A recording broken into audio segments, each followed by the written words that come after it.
And greetings, everyone. Welcome from St. Louis, Missouri, in the home of the Missouri Institute of Mental Health. My name's Tom Pansella from MIMH. Thanks for taking the time to join us today.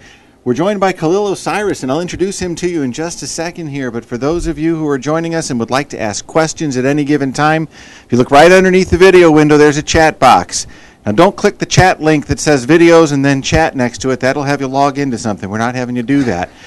Underneath that, there is a little box that says say next to it. Click your questions, type your questions into that box, click say, and we'll get them for you. And we'll ask him at any time during the presentation. He says we can interrupt him if we have to. Absolutely. All right. So do that. If you're interested in purchasing CEUs for the program, there's a link for that down below underneath the video window.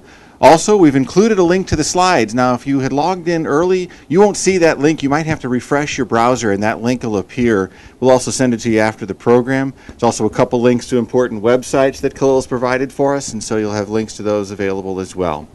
And so, Khalil Osiris, he's an author, he's an educator, and he is a restorative justice advocate.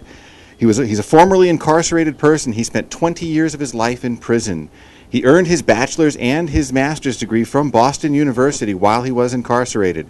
He's a nationally recognized expert on prisoner reentry and reclaiming youth engaged in at-risk behavior. He's the founder of the Circle of Courage Mentoring Program, which is an initiative in New Orleans, Louisiana, designed to help youth and prevent crime. And for those of you outside of St. Louis, we tried to make him feel right at home here in St. Louis. We imported all of this heat and humidity just for you. Khalil, you're on. Thank you so much, Tom. It's wonderful being here today, and I'm so happy for all of you who are watching this.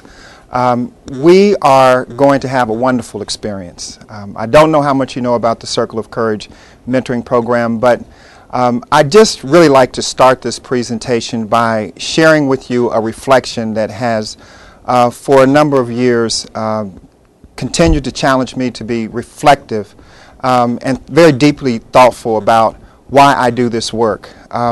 If you look at the slide presentation we have here, the first reflection suggests that there is nothing that can help you understand your beliefs more than trying to explain them to an inquisitive child.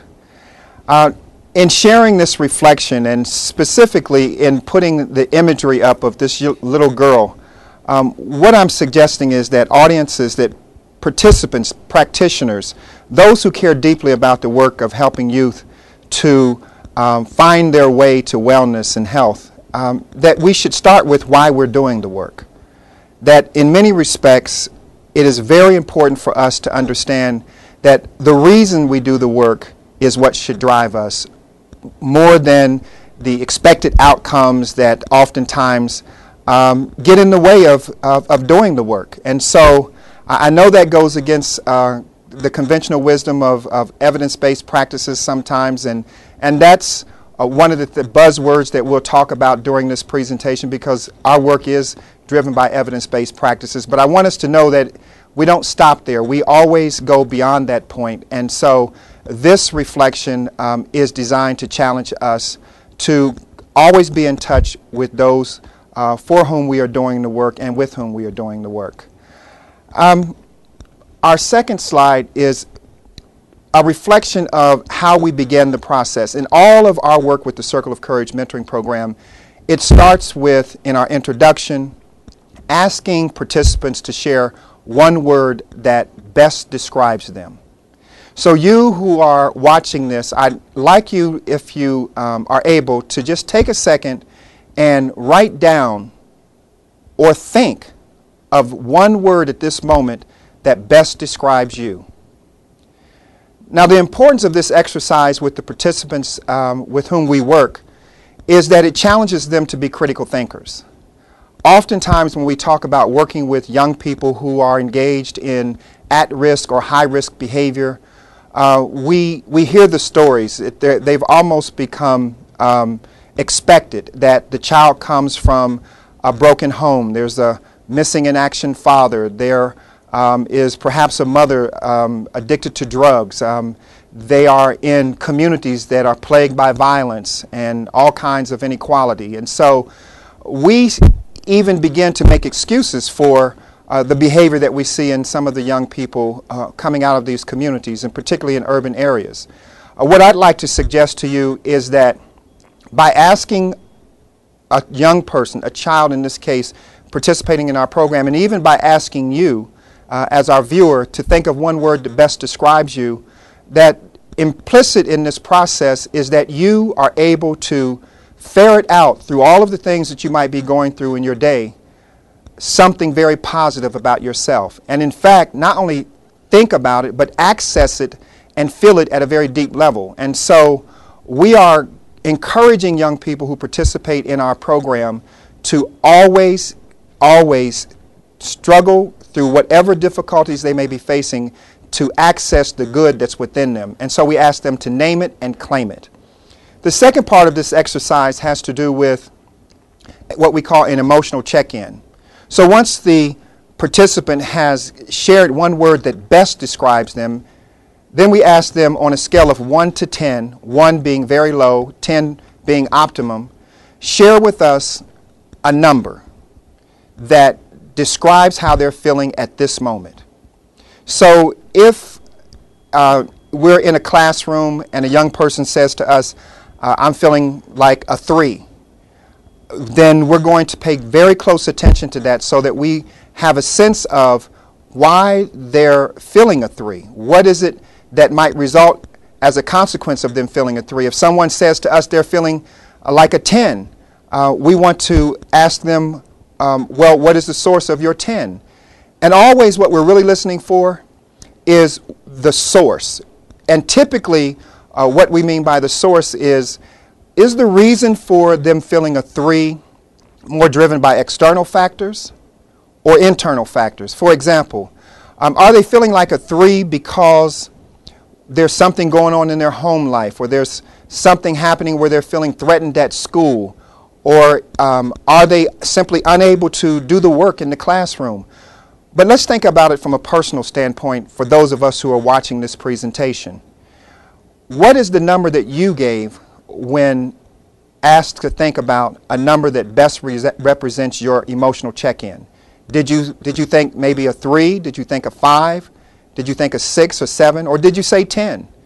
And going a bit farther than that, what was your reason for saying the number that you selected?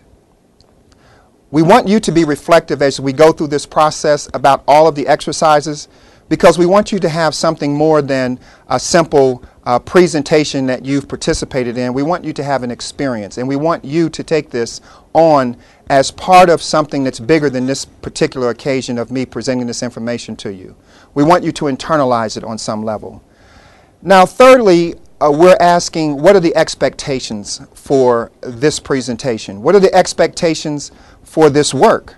And what we've said in our work is that for purposes of this presentation, we're basically going to make sure that 3 things happen. That participants are able to define the core components of the Circle of Courage mentoring program. We're going to make sure that participants understand and are able to explain how mentoring is used to provide interventions and improve behavioral outcomes for youth. And thirdly, we're going to help make sure that participants are able to define why interventions must be targeted, multi-tiered, and continuously monitored. These 3 aspects of our work are central. They're critical for success in our program. The big part of the work that we do is focused on mentoring. Unlike Big Brothers, Big Sisters, or the Boys and Girls Club, or other mentoring organizations that you might be familiar with, mentoring for us is simply a vehicle to provide interventions for children who are struggling to overcome behavioral challenges. So this is less about mentoring in the context of what we typically call role modeling, and more about the specific types of interventions that are needed to help young people be well and actually help them empower themselves so that the work that's most important for them to do, they can take ownership for doing it. And so when we think about what is the criteria for a mentor, it becomes very important to be clear about what it is that a mentor must possess and what kind of training that a mentor must go through and successfully complete in order to be part of the Circle of Courage mentoring program as a trained mentor. The first thing is they're required to participate in 40 hours of classroom instruction. The classroom instruction is guided by a focus on cognitive behavioral intervention practices. And so we're very clear about what the type of instruction is, what the pedagogy is based on. Secondly, we require that they participate in 120 hours of practicum. This practicum is conducted both in a supervised setting, either with our program in a school or in an after-school program. When I say a school, actually in a classroom or in an after-school program with one of the agencies that we're associated with. As well, if they're already with an organization or a group that's doing work with young people, we're able to monitor their practicum experience at an agency where they're already doing work. We ask them to complete a background check. This is important not as a screening out process, but just so that we have a clear sense of the histories of the people that we're working with as it relates, in our case, to criminal histories. And I say that because, as you heard from the introduction by Tom, I served 20 years in prison. And so obviously being a formerly incarcerated person is not a barrier to becoming a mentor in our program, the Circle of Courage mentoring program. I would say to you, though, there is a caveat I'd like to share with you, in that we don't allow anyone at this time who has a sexual offense or a history of sexual offenses, and even people who have histories of domestic violence, to be active, trained mentors in our schools. And I think that's for pretty good and self-explanatory reasons. But overall, having a felony conviction is not a barrier to you becoming a trained mentor with our program. We ask that you successfully complete a drug test. Every person who participates as a mentor in the Circle of Courage mentoring program, for the entire time that they're working with us, will be drug tested. There will never be a time when they're not drug tested, and they must successfully pass the drug test. If a person is found to be using drugs, they're removed from the program and referred to a rehab or counseling for drug use. You must have a valid driver's license, state driver's license, proof of auto insurance, and references from 3 people in the community who know your work, who know something about you, and who can speak of your credibility and your character at a professional level. These requirements are essential for those who are interested in becoming mentors with the Circle of Courage mentoring program. Now, as we begin to talk about the model, the Circle of Courage mentoring program, we're talking about fundamentally a positive behavioral support model. And what we mean by that is the Circle of Courage is an evidence-based cognitive behavioral intervention curriculum, and it's designed to improve behavioral outcomes for youth through mentoring.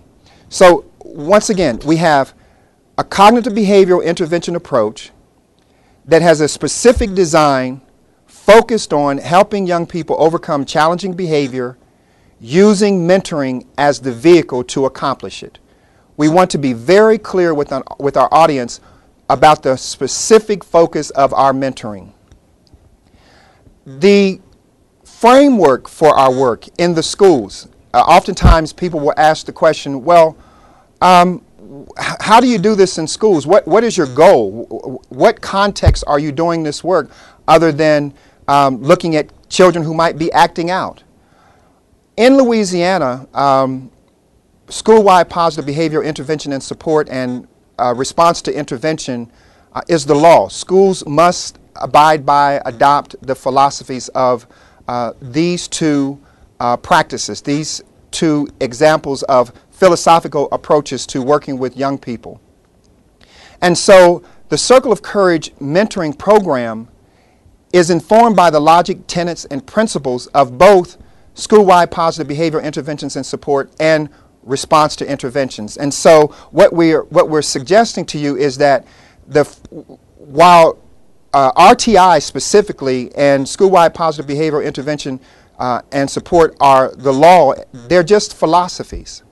They provide schools with a basic philosophical approach to how you work with children, all children, regardless of their behavior, all children, how you work with them from a research standpoint and from an evidence-based framework. And so an example would be, according to the research, no matter what behavior you see in a child, no matter how negative a child's behavior may be, the only appropriate response, based on research, to help a child find his or her way back to acting in a way that is effective and positive and uplifting and healthy is to have a positive response to their behavior.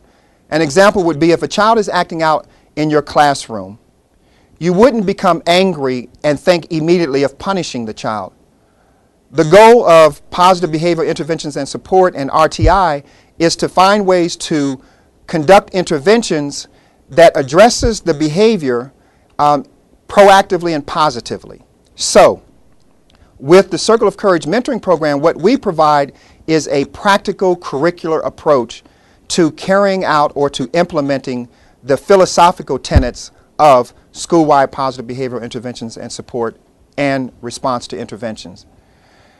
One of the core components is monitoring, progress monitoring, so that we're clear about whether or not we're accomplishing what we've said that we've set out to do. And many times what you'll find in programs in schools and all over the country, actually, not just in schools, but in community agencies, you will find wonderful programs where people have a wealth of anecdotal evidence that the program is working. There's a child who would tell you, if it wasn't for this program, I wouldn't be here today. And all of that information is important.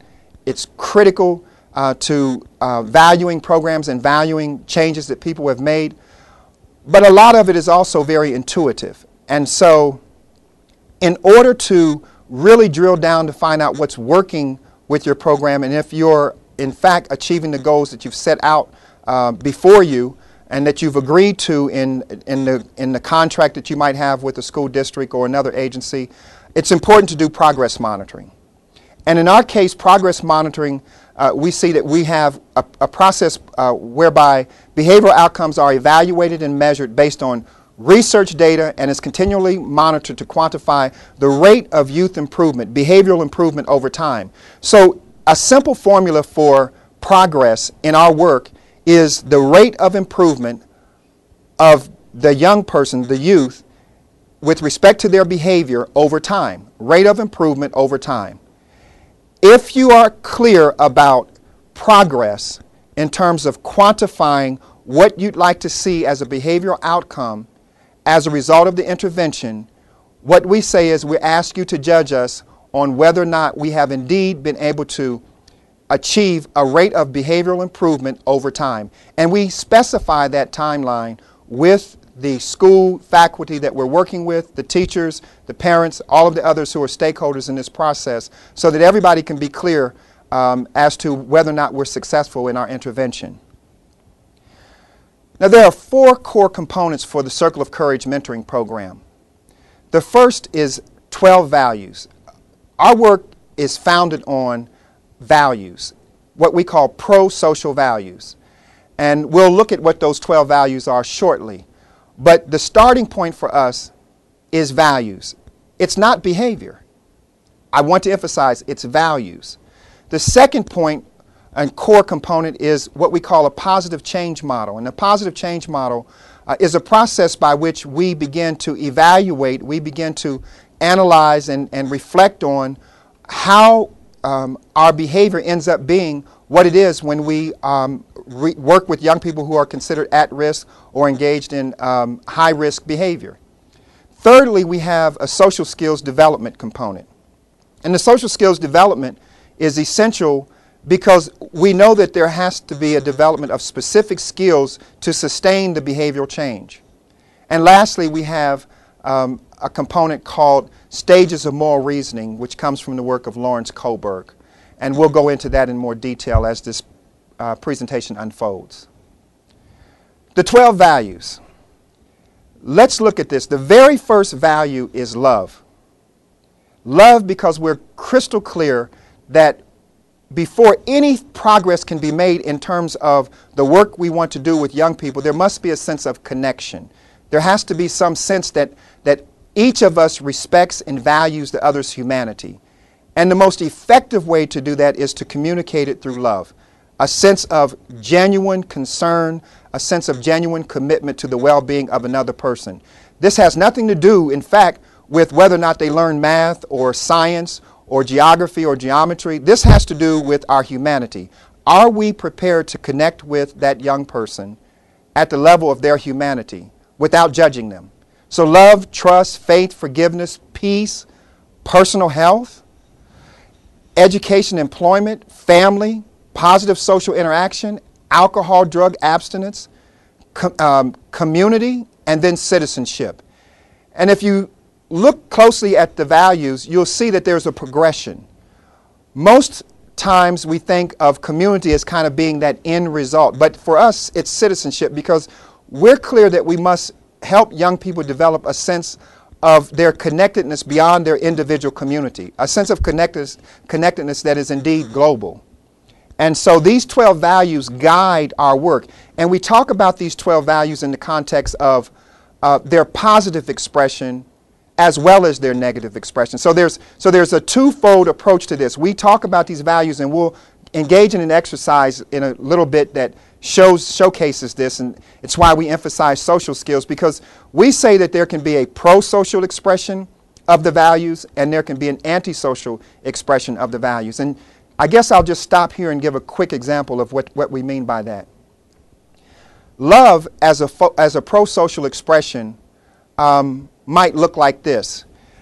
Johnny wakes up in the morning and his mother's a little bit upset because he didn't do his homework last night, and he didn't actually wake up on time, and now he's kind of dragging, and he's going to cause her to be late for her work because she's now having to take more time to get him ready for work. And so one way, a pro-social way of remaining in a loving spirit with Johnny is for her to say, you know, Johnny, it's really difficult for me to get to work on time when you delay like this and you didn't get your homework done last night, but we're going to work on that, and let's find a way so that tomorrow we don't do the same thing. An antisocial expression of the value of love is when that mother would wake up in the morning and perhaps curse the son out. Say that, Johnny, I'm sick of you with this, and I'm really tired of you trying to, every day we get up, find a way to be late and cause me to be late for work. And what happens? Johnny's upset, his mother's upset, and what we end up with is a situation in which we don't say that the mother doesn't love the child, but the mother is engaged in an antisocial expression of the value of love. And so we are, in our work, because it's focused on the child, that is to say the student, the teacher, and the parent, we say that we have to bring into balance these three core stakeholders in order for us to do this work in a way that is effective and balanced. The positive change model. The positive change model is actually the kind of the heart of this process whereby we use the Circle of Courage mentoring program to help young people make better choices, to make healthy choices. And basically the positive change model is driven by a couple core components, a couple areas that it's important for you to understand, and we'll look at the process in more detail in a second. But those areas are what we call positive thoughts and values, conditions, actions, distortions, and challenges. Now, in order to understand this process, what we say is that in the positive change model, thoughts and values, you always have the option to have positive thoughts and values. There's never a time when you're not going to be able to have positive thoughts and values. Pro-social values, pro-social expressions of your values, positive thoughts, it's one and the same. But no matter how positive they are, your thoughts and values are, you will always find yourself challenged by the conditions that you're in. So there will never be a time when your values will go unchallenged, when your thoughts will not be put in the crucible of some experience. And that experience in this case is called a condition. It could be called a situation. But always it will be challenged. Your thoughts and values will be challenged in the context of your conditions. And it will lead to actions or responses.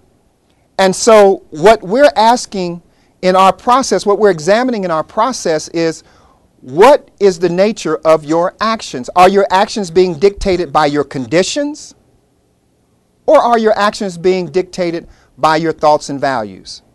So if you find yourself engaged in responses, actions or responses that reflect a negative aspect of the values we've already outlined, the 12 core values that we outlined, then we call that a distortion. Anytime you engage in responses that negatively express the core values that we have defined as part of this process, we call it a distortion, otherwise known as a self-imposed limitation. And we say self-imposed because we're emphasizing the importance of recognizing that you have the power to change it. Now, if it is indeed a distortion, that is to say, if it is a negative expression of the pro-social value and the acting out of the values in a positive way, then we say that they must be challenged. And so what you're challenging is less a matter of the conditions, but more a matter of your self-imposed limitations.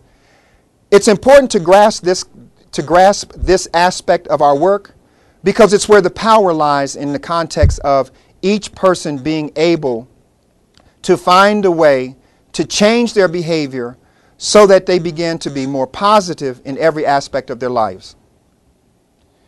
Now, the social skills development is important because as we think through how to develop positive thoughts and values and to sustain them in every condition, no matter how difficult it may be, the only way to sustain those thoughts and values is through behavior.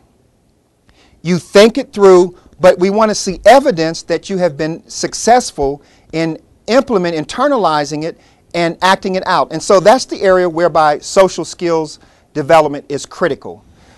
In our work, social skills development helps the young person to respond to academic situations, interpersonal relationships, and common interactions with others in their daily lives. Focusing on these skills is critical to helping students achieve their goals and fulfill their potential in life. Think of this.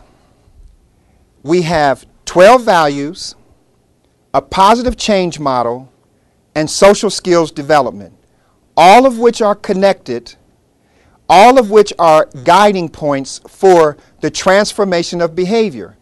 But what is the starting point? The starting point is the thoughts and values of the child. The starting point is the thoughts and values of the participant. Think of it in the context of our own lives. Let's say that we value going to work every day. And it's something that's very important to us. And we feel really happy about going to work. When we get up in the morning, we're excited about going to our job. But when we get to work, we have a coworker who's very, very mean-spirited. That coworker says things to us that we, not directed at us, but around us, that's really disturbing to our spirit. It contradicts our core values. It's just something that makes the environment an unpleasant place to be in. And for a while you're able to endure it because you say that you're going to ignore them, but there's a point at which, let's say that you become a bit irritated yourself, and so you respond one day by saying something to your coworker that's not very pleasant. The question is, when you respond in a way that's negative, does it mean that you no longer have or that you simply compromise the core values, positive values that you embrace for most of your life in every other aspect of your life? Or does it mean that in this case you have simply responded to the conditions, found yourself very much responding to the condition rather than your core values, your positive core values, your positive core thoughts? If you do find yourself at work and you've done that, then we say that that's a classic example of how you too have engaged in a distortion. And the question becomes, how do you challenge yourself to move beyond that situation and begin to, again, act from the place which is the center of your core thoughts and values? Now, in addition to that, you're going to have to develop some skills you and I, as adults, are going to have to develop skills that will help us sustain that positive attitude, those positive thoughts and values. We will be no less challenged than a young person who's in school, faced with a similar situation when they report to school, go to school with someone who's unpleasant, or perhaps even a bully at their school. We have to figure out ways to sustain the positive thoughts and values we have on a daily basis, and social skills development is a key to sustaining that. The skill streaming training steps for the young people that we work with, the first is define the skill. We want to be very clear about what skill it is that we're seeking to develop. Perhaps it's listening. Oftentimes one of the greatest skills to learn, and when we see a lot of young people are not compliant, sometimes we haven't been clear in defining what the skill is and what the expectation is that we want. So we have to be clear in defining the skill. Secondly, we have to model the skill. It requires of us an ability to model what it is we've defined. Many times adults want to give expectations and define skills that we want young people to follow, but we don't model it ourselves, and so they feel that it's inauthentic. The young people who are in our classrooms or working with us do not feel that we're making an authentic or a credible request of them. Thirdly, we say establish the trainee's skill need. We have to know what their needs are. What is the need of the participant? Because perhaps the need isn't what we think. So that there is a process in this which requires we establish the need of the participant, the trainee need. Select a role player. And these are exercises that we actually do with students in classrooms. Set up the role play. Conduct the role play. Provide feedback. That is to say, co-actor, observe trainees, trainer, main actor. Observe and give feedback, real-time feedback, so that the participant has an opportunity to really see what it is that you expect and what it is that has been the challenge for them. Assign skill homework. This is major. We have an expectation that it will go beyond the role play and that it will be actually embraced by the participant at home, in the community, beyond school. And then select the next role player, all of which are important processes. Now, the stages of moral reasoning. This is from the work of Lawrence Kohlberg. And we're basically talking about 3 levels or 6 stages of moral reasoning as a tool to help you discover and define the reasons for your actions. And I say you, in this case, not just youth, because it's important for each of us to understand the reasons for our actions. Why are we doing this work with young people? What is our reason? Why do we do it? Please take just a moment to reflect on whatever your work is. Reflect on the importance of understanding why you do it. And so the stages of moral reasoning challenges us to really dig deep and understand the reasoning behind it. And I'd like to just say here, for those of you who are watching, our pedagogy is driven by 2 core components. One is that it's dialogical. That is to say, it's a conversation. We're always engaged in conversation with young people. We value what they have to say. We want to hear what they have to say. And it's important that they understand that whatever they say, we're not going to try to change it or fix it up or cause them to feel less than because we don't agree with it. The second part of this pedagogy is Socratic. That is to say, we're always asking questions. And we ask questions not because we assume we already know the answers. We ask questions because we want to hear from them their truth. And so we have to be open to that. And so the stages of moral reasoning allows us to begin to examine with the participant, with the young person, the moral reasoning and the morality of the behavior itself. Level 1, what is called by Lawrence Kohlberg, is preconventional level moral reasoning, is especially common in children, although adults can also exhibit this level of reasoning. Reasoning at this level judges the morality of an action by its direct consequences. That is critical to understand. It judges the morality of an action by its direct consequences. And so typically what you'll find at pre-conventional moral reasoning at the level 1 is, how can I avoid punishment? Or, what's in it for me? So when we ask a young person who's been involved in some kind of inappropriate behavior, why did you do it? What's the reasoning behind you doing it? And they say, well, I was looking at what was in it for me. Why did you lie, son? Because I didn't want to get punished. I knew if I told you the truth, you were going to punish me. That's classic pre-conventional reasoning. And you'll hear it not just in children, but even in adults. It's common. So if you understand that the person is responding from level 1 moral reasoning, pre-conventional moral reasoning, that gives you an insight as to the drivers for their responses and their thinking. Level 2, which is called conventional. The conventional level of moral reasoning is typical of adolescents and adults. Individuals who reason in conventional ways judge the morality of their actions and others by comparing them to society's views and expectations. They judge the level of morality of their own actions and others by comparing them to the views of society and the expectations of society. So an example would be that responses would reflect social norms, the good boy, bad girl, good girl attitude, or the bad boy, bad girl attitude. Secondly, law and order morality. Well, why did you do it? It's because it's the law. And let's say a historic example of how conventional reasoning can be functional but still have need to be challenged. There was a time in our own history when slavery was legal. Now, we basically, from a conventional standpoint, if we were going to follow the law, we would have to act in ways that reflected our obedience to the law of slavery. The rule of law was slavery was legal. And so if someone challenged that, they would be acting outside the law.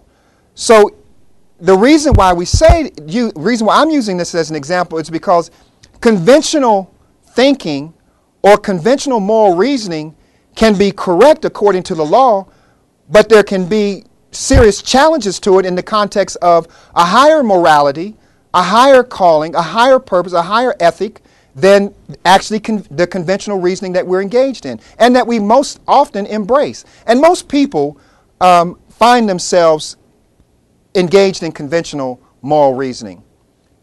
Now, there is what Kohlberg called level 3 or post-conventional moral reasoning. And he said it's guided by an individual's abstract principles about right and wrong. Principles that typically include such basic human rights as life, liberty, and justice.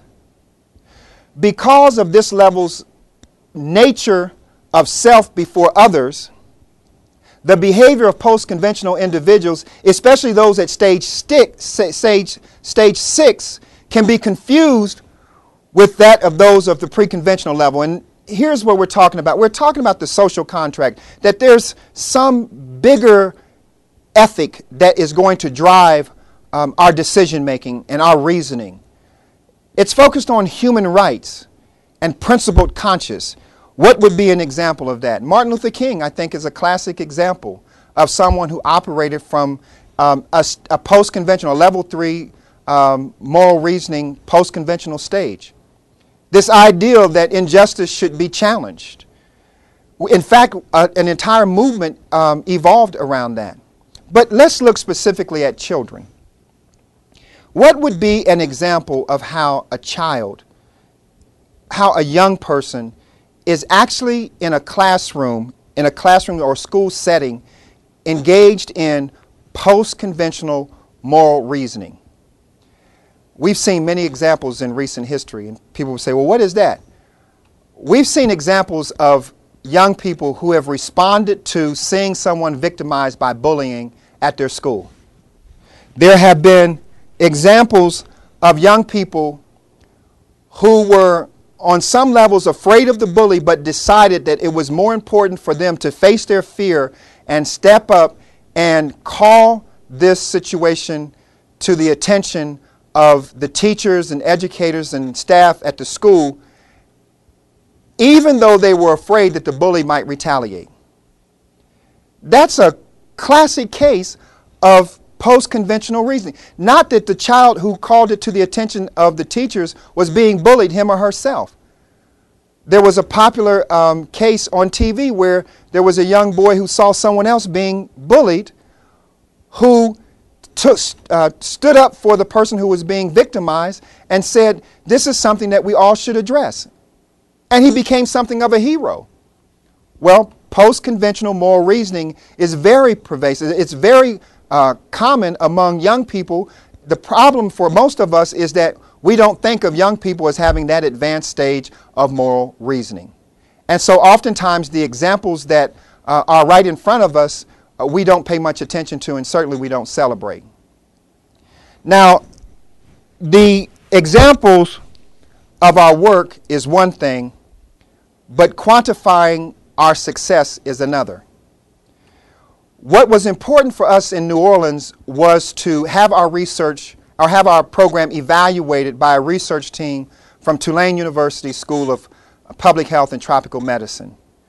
One of the leading social scientists and criminologists in the country, Dr. Peter Scharf, led this project, and over the last 3 years has been meticulously documenting and evaluating our work. An example, just a few examples of the progress and the successes that we've had doing this work with the Circle of Courage mentoring program in schools, both direct run and charter in New Orleans, is that we have reduced expulsions from, on average, at schools from 19 to 3. We've reduced suspensions, that's both in school and out of school suspensions, from 24 to 4. And we have increased parental involvement from a level of 55 to 180. Now, these successes have been tremendous in the schools that we've been working in, specifically the alternative school where we started. We had very high instances of expulsions, suspensions, disciplinary referrals on the part of young people. And I should say that if just going back to one of the earlier slides when we talk about school-wide positive behavior interventions and support and response to interventions, the RTI model is based on a theory that you have what's called an academic track and a behavioral track. And when children enter the classroom, they're being observed based on whether or not they're meeting what's called benchmark performances from an academic standpoint and a behavioral standpoint. When children fail to perform at benchmark levels academically and behaviorally, which means when they fail to perform at grade level, then what happens is they're identified as at risk. Once they're identified as at risk, and teachers are required to document why they are in need of this additional support. Once they're identified as at risk, typically the Circle of Courage mentoring program mentors engages that young person in small group interventions. Typically a small group can be anywhere from 7 to 15 young people in a given class. And these small group interventions are focused on the core components that we've already explained, that is to say 12 values, positive change model, social skills development, and stages of moral reasoning as the core components for the actual implementation of the program with young people. If the child does not respond favorably to the small group, that is to say the Tier 2 intervention, then they are required to participate in what's called a Tier 3 intervention. The Tier 3 intervention goes from a small group setting to an intensive individualized or one-on-one intervention. At that stage, typically children that we work with have a label of some sort. They're either they have either an emotional disability, a learning disability, an individualized education plan. There is some kind of label generally attached to the child who receives the Tier 3 intervention. Given that we see children who are tracked on Tier 2 and in need of Tier 3 interventions, the role of mentors becomes critical because they are able, if embedded at the school, such as our mentors are, they are able to respond very quickly to the needs of a school and a specific teacher who has a child who's acting out in a classroom who needs help on the spot. So in New Orleans, for example, we have a robust charter school movement that's unfolding. And many of the teachers, many of the educators in our classroom are from organizations like Teach for America. So they're young teachers, they're highly passionate and committed to doing this work, but oftentimes they don't have a whole lot of experience that they bring to the occasion. But they are highly skilled. One of the requirements of the RTI model is that, one of the tenets is that you must have interventions that are culturally and linguistically responsive to the unique needs and challenges of the student. By providing young people with mentors who share their cultural and linguistic experience, we're able to meet the requirement of RTI in a very direct and concrete way. But this ideal of the children who have been identified as at risk, if you look at the RTI model, it is the academic and behavioral track. What mentoring brings to the occasion is a relationship track. That is to say, more important than simply identifying whether or not children are performing academically and behaviorally at benchmark levels is to build a relationship with them. The foundation of all this work is based on healthy relationships. And so when we are working with young people in the Circle of Courage mentoring program, what we're crystal clear about is that all behavior is relationship driven. All behavior. And so if a child is engaging in what we call antisocial behavior, typically that behavior is supported and sustained by antisocial relationships. Now, when we talk about crime, crime is nothing more than a manifestation of antisocial behavior. It is a reflection of antisocial behavior.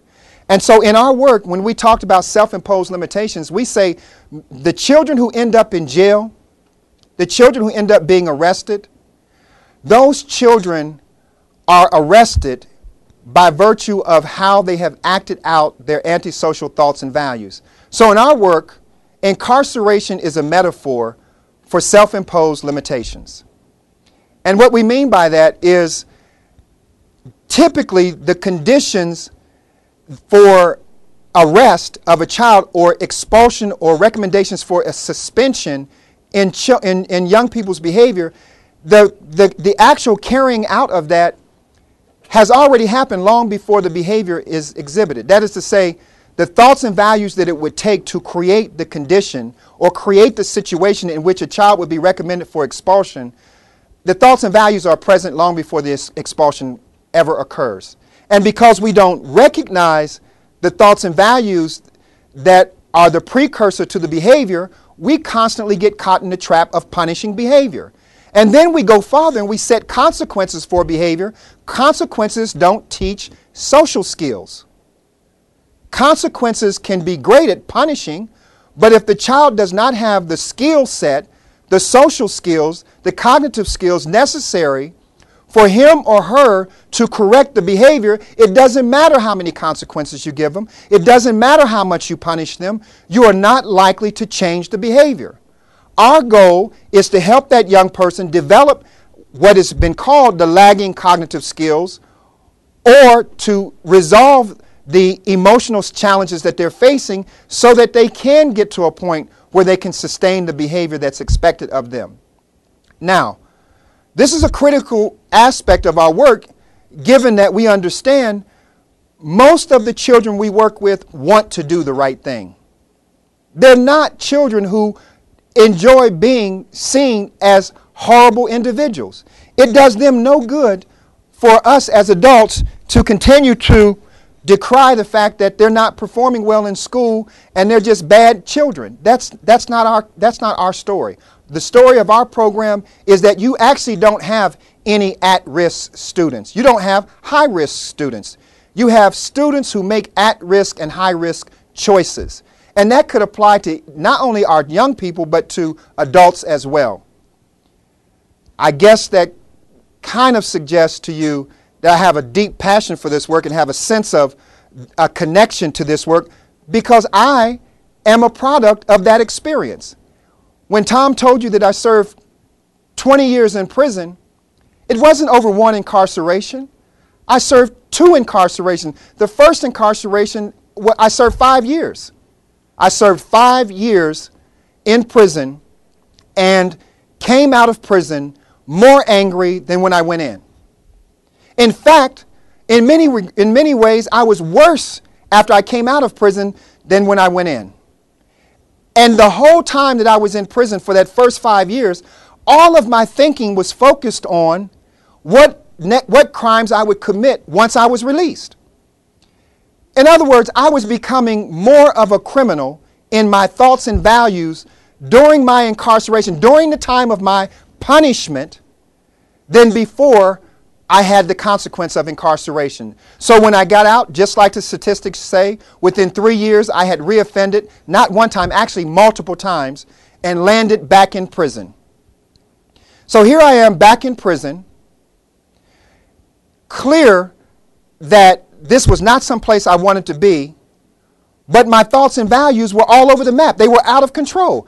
I was completely antisocial in my thoughts and values. I was completely negative in my thoughts and values. Sure, I had glimpses of wanting to do the right thing, and it was important, and by that time I had 2 sons and really wanted to be a father, and I told myself at least that. At least I had the rhetoric saying I wanted to do that, but there was no evidence.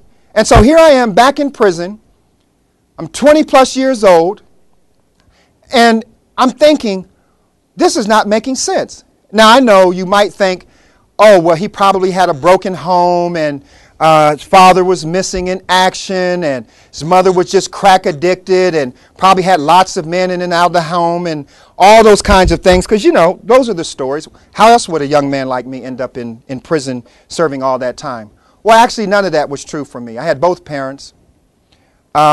I like to tell people that probably the worst thing you could do in our house was not conjugate your verbs. I had that kind of mother. You know, the kind that will tell you, you will not speak that way in this house. I remember when I was a little boy and they had Encyclopedia salesmen who walked around communities selling the encyclopedias. And I saw him about 3 blocks away from my house, and I told him, I said, look, you need to go by my house. My mom will buy the whole volume set because she knows how much I like to read. It took this guy about 4 weeks. It took about a month to get to our house. I was like, when he finally showed up, I said, Mister, you're not a very good salesman because I told you that my mom would buy those encyclopedias. And sure enough, she brought the whole volume set for me. And at the head of my bed at home, when I was a little boy, I had the whole volume set of Encyclopedia Britannicas. So you can imagine how much I liked to read. I was a great student. I was an athlete. You know, I say to folks, if I were white, I probably would have had blonde hair and blue eyes. I mean, I have no doubt about it. It just happens to be that I was black. But, but the case is this. The case is that I had no reason to commit crime. I had no reason to be engaged in antisocial behavior. I had no reason, however, my thoughts and values were driving my behavior. And so if I continued to act in ways that were antisocial and thinking, because I was thinking in ways that were antisocial, the outcome was predictable. And it didn't make any difference how much they punished me. It didn't make any difference how much they said, well, you're going to go to prison. That did not change my behavior until I began to think about the consequences of my behavior in the context of where my power was being misdirected and what opportunities I had to make better choices for my own well-being and the well-being of the people that I said I loved most, specifically in this case, my 2 sons, who I left without a father, then nothing would have changed. Luckily for me, I was in prison, I was in Massachusetts, and there was this wonderful program at Boston University that was committed to prison education. And there was this wonderful lady, this incredible lady by the name of Elizabeth Barker. And we in prison called her Ma Barker, after the historic gangster. It was kind of one of the inside jokes that we have for those of us who loved her so dearly. Because she went against the grain to make prison education meaningful. And so I had the opportunity while in prison to participate in a program with Boston University that allowed me to earn my bachelor's degree and my master's degree. It was life-changing. It was an experience that helped me realize how important it was for me to use my skill, to use my gifts and my talents for something bigger than myself. And the only major that they had in this program was a Master's of Liberal Arts. And that was for good reason. Ma Barker used to tell all of us, the only reason we have the Masters of Liberal Arts and no other major is because historically a liberal arts degree was called a degree befitting free men. Imagine that. Imagine you're sitting in prison and someone who is free, who you see as free, tells you who's sitting in prison that the education you're most deserving of is an education befitting free men, free women, free people. And everything that you have thought about it regarding your own limitations is called into question by that single proposition. And so each of us who participated in this program, there were a group of us, and we made a commitment to doing something with this education that would reflect the fact of our choice to live dignified lives as free individuals. And we committed ourselves to returning to our communities to do this magnificent work. Now, mind you, this was at Norfolk Prison Colony, the same prison that Malcolm Little became Malcolm X. Read about it in his autobiography. He talks about Norfolk Prison Colony.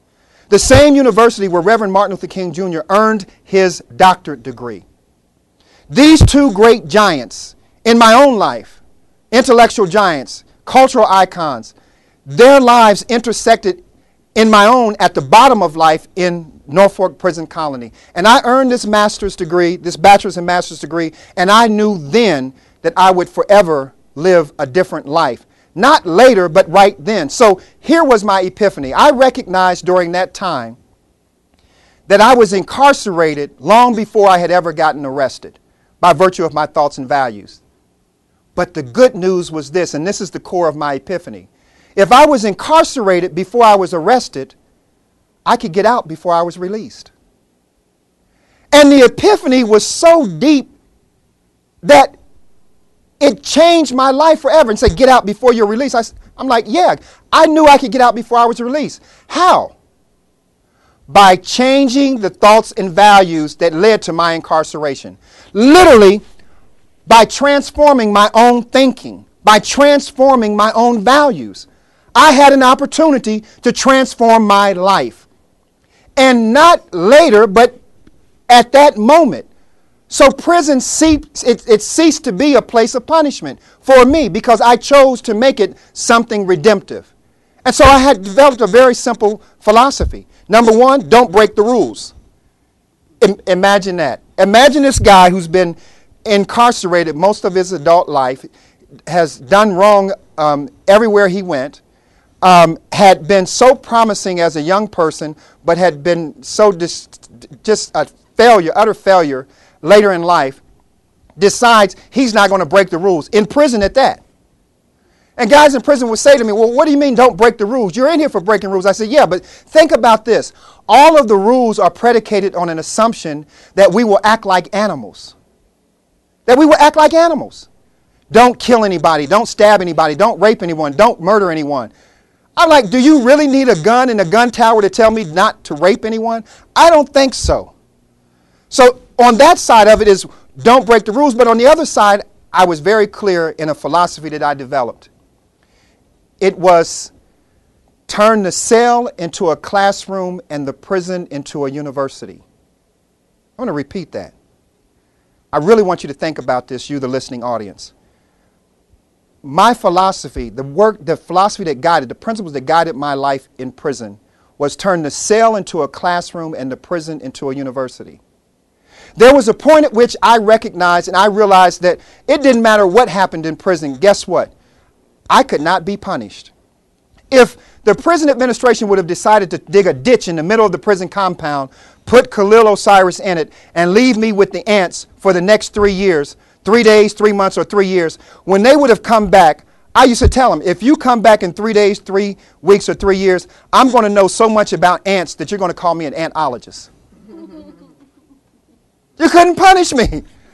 I figured out a way to do something good with it. And here, that's what I'm saying about young people. The same thing that gets them in trouble, oftentimes, if you help them develop the cognitive skills, if you help them resolve some of the challenges they're having emotionally and otherwise, if you help them develop the social skills necessary, and then you question them about the morality of their behavior, they will get it. They will see how those same skills that got them in trouble are the same skills that can be used to help them turn their lives around, but not just themselves, somebody else as well. So a core component of our program, a core component is peer mentorship. It's peer-to-peer. So yes, we use formerly incarcerated individuals. We use men and women who have been in law enforcement, men and women who have been victims of crime, men and women whose children have been victims of crime. We use the whole gambit, and we say that our model is redemptive because it's restorative. And we're very clear about that. And so we believe deeply in what we do, and we're looking for people who believe deeply in this work. We always ask the question, what is it you would do for free? We ask this of young people in our classes, in the classrooms. What is it that you believe in so deeply that no matter what happened in your life, you would actually do it for free? And we say that's the starting point for what you should do with the rest of your life. Figure out first what you believe in so deeply that you would do it for free. Now, we say at this point questions and comments, personal stories, and farewell. This is from one of the events that we had with the young people that we work with. This is actually at the World War II Museum in New Orleans. We have a partnership with the World War II Museum in which just recently the Payback Foundation, which is the foundation of Drew Brees and the New Orleans Saints, go Saints, who that, repeat that. I got to tell you, I'm a Saints fan, diehard Saints fan. I know there's some of you who like other teams, but when you come to New Orleans, get your fleur-de-lis, your Saints paraphernalia, and become a Saints fan. So this is at the World War II Museum, where a number of our young people are there with us, and they're celebrating. And contact information, you've got that on the screen. You've got my biography because I shared a little bit with you about it. And our logo, Circle of Courage Mentoring Program. Some people said it looks kind of like handcuffs. I said, oh, no, it's far from handcuffs. That's a symbol of liberation. That's a symbol that somehow we figured out a way to break through the tragedy of a lost soul who hasn't yet figured out that they have the power to be the agents of their own change. And so I'd like to just close with leaving you with this little thought. There was a young man by the name of Johnny, and Johnny had a really good friend named Robert. And Robert used to follow Johnny everywhere he went, but Johnny was a very angry young man, very angry. Johnny's father had been in prison for the last 4 years, and Johnny was angry about that, but Robert's father was present, a great guy, always tried to help Johnny. And so there was an old man in the neighborhood by the name of Bill. They called him Old Man Bill. Old Man Bill had been in and out of prison. He had been alcoholic. He was now in AA. And they had AA meetings over at the local church. So Johnny used to always say he didn't like Old Man Bill because Old Man Bill used to always try to tell him to do the right thing, stay on path, stay on course, make good decisions. And Johnny would tell Robert, you know, this old man's always saying this to us, but he messed up his whole life. He's now in AA, look at him, he's not these. And so Robert said, yeah, but he's a good guy, he's a good person, Johnny. Johnny said, well, you know what I'm going to do to him? I'm going to trick him. And so Robert says, how are you going to trick Old Man Bill? Old Man Bill's the smartest person in our community. And Johnny says, yeah, but watch me trick him. He said, what are you going to do? Johnny said, I'm going to catch a bird. Now, some of you didn't grow up in that generation with those of us who actually tried to catch a bird. So you really don't know how hard it is to catch a bird. You think that it's probably pretty simple to catch a bird. But those of us who were the little kids that grew up in the neighborhood that tried to do those things, we know that it's very difficult to catch a bird. So Johnny sets a little trap. He gets some bird, he gets some bread out there, he gets a little noose, he gets behind a tree, he's waiting. He's waiting. It took him 3 days, and finally he catches this bird. He snatches the noose and the string he's got, and the bird pulls the bird, and he's got the bird. Bird's flapping in his hand. Man, Robert is so excited. Robert's like, Johnny, you caught the bird. He said, yeah, I told you I'd catch a bird. But it took you 3 days, Johnny. See, that's your problem, Robert. You're always talking about what it took me, and you didn't do it yourself. So he says, now let's go find Old Man Bill. And it just so happens that they're letting out of the AA meeting, and Old Man Bill's coming down the steps. And Johnny runs up to him, Robert's shortly behind him, and he says, Old Man Bill, listen, what do I have in my hands? And he looks back at Johnny, and Johnny looks back at Robert, and Robert's saying, like, he's going to say it's a bird. He knows it's a bird. The bird's flapping, and Old Man Bill says, it's a bird. Old Man Bill looks at him first and walks away. He said, no. He said, Old Man Bill, don't disrespect me. Tell me what's in my hand. Old Man Bill turns around, looks at him, and says, son, you have a bird in your hand. That's what's in your hand, son, a bird. The bird's chirping and flapping, and Johnny says, yeah, see what I told you? Old Man Bill, he thinks he's so smart. Yeah, we know you know it's a bird, Old Man Bill, but is it dead or alive? And he looks back at Robert, and Robert looks at him, and he says, oh, man, and Robert gets it. He said, oh, man, you got him. If he says it's alive, you're going to kill it. He said, yeah. If he says it's dead, you're going to let it go. He said, you got Old Man Bill. Old Man Bill starts to walk off, and Johnny follows up closely behind. He said, Old Man Bill, I said, what is it, dead or alive? He looks down at little Johnny, and he says, son, like the rest of your life, it's in your hands. Those of you who are listening to this presentation today, I want you to know that the lives of the young people we're working with are both in our hands and in their hands. I hope you would do the best with their lives that are in your hands. Thank you so much. Excellent. Thank you, Khalil. Thank you, Tom. Well done, as always. Thank you. Folks, thanks for joining us today. We've got another program coming up next week. We're bringing Brian Evans and Justin Heidelberg back in here to do another presentation on reducing stigma with folks with mental illness. I can't possibly follow up the passion of what Khalil's just presented to you, so I'm just going to say thanks. Credit card credit card is open again on the CEU processing. It was down for a little while. We'll send things to you in a follow-up email, including the slide link, the other links to his websites as well. So, folks, thanks for joining us today, and Khalil, thank you. Thank you, Tom.